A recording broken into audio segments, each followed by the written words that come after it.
semua.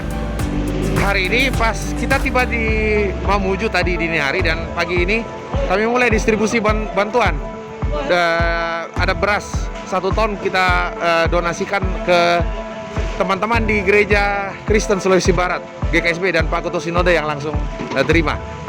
Terima kasih semua perhatian kita. Tuhan menolong, memberkati kita sekalian. Terima kasih. Pak, ingin bicara sedikit kah? Oh iya, kami atas nama warga Gereja Kristen Sulawesi Barat menyampaikan terima kasih yang tulus kepada Sinode Gereja Toraja yang telah memberi kepedulian, perhatian, dan bantuan kepada kami. Sekarang diantar langsung oleh wakil dari Sinode, Kekasih Pendeta Alfred Anggui, dan beliau ada di tengah-tengah posko Gereja Kristen Sulawesi Barat, dan berasnya sedang diturunkan dari mobil trek.